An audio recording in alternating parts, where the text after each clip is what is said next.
student loan debt apparently are back. A recent Wall Street Journal story highlighting a man with more than $1 million in student loan debt. And he's not alone. According to the Education Department, 101 people owe over $1 million in federal student loans. This is up from 14 people 5 years ago. Joining us right now is the author of Retire Inspired, Ramsey Solutions financial expert, Chris Hogan.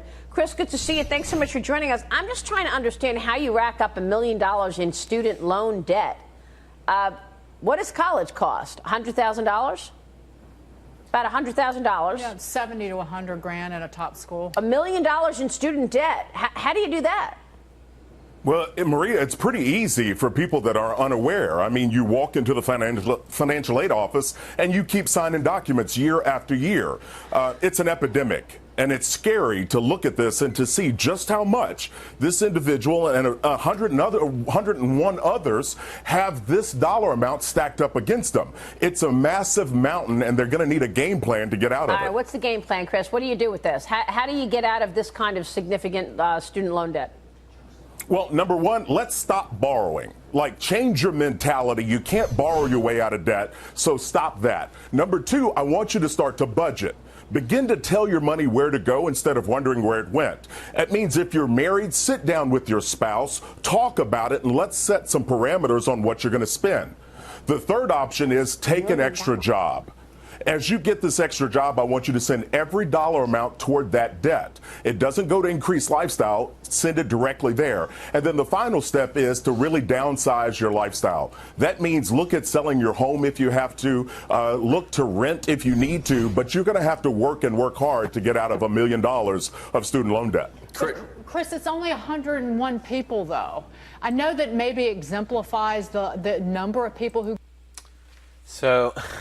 The only advice I can give to you, and like I said, what's funny is about 50% of the audience on this channel is international, and I bet you a lot of them get free college. So it is a problem in the US, this student loan thing, and this is basically modern slavery. This is, you know, they got rid of slavery, and so the slave masters, the central bankers or whoever, was like, you know, we can't make them slaves, so let's just create this thing called student loan where you can't even bankrupt out of it. And that's the whole idea of a loan, is that you're getting charged interest because there's a risk to the person lending you the money. But our government decided to create this giant scam called student loan debt, and basically it's not even a real debt because you're not allowed to bankrupt out of it. And that's the whole idea of a debt.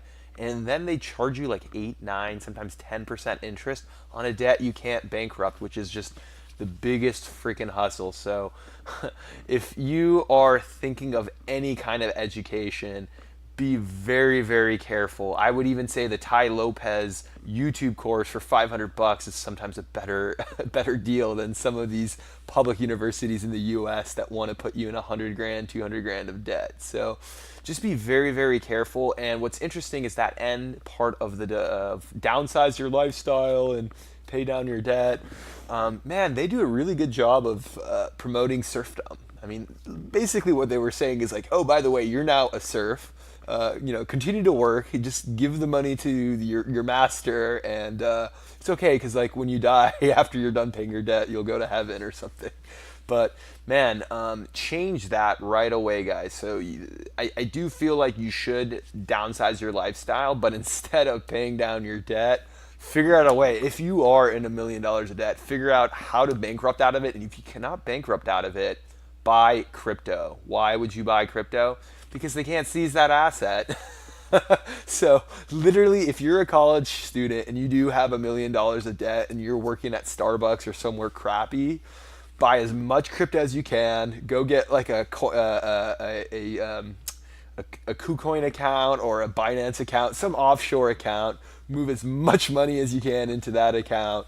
And then, yeah, when the creditors come knocking, you have no assets. They have to either eat the debt, write it off. But like I said, if it's a student loan debt, man, that's really, really tricky. I would just consider moving to another country, but I don't know, guys. I think it's a complete scam. If you have large amounts of student loan debt, I personally wouldn't pay it. I would just start siphoning all my money into crypto, into other assets that cannot be foreclosed on, and just give them a big fuck you, because that it is ridiculous that we allow people to get in. I mean, the people that are usually in $1 million of debt are like dentists and, you know, healthcare professionals that are going to be making 400, 500, 300 grand. So that's more reasonable. But yeah, if you racked up 200-300 grand of debt and you can't even get like a real job, start buying crypto and figure out how not to pay the debt. Do not become a serf. Anyways, completely random article. I'm going to share a little bit more of this on Fox News. Let me know what you guys think about this. Bye.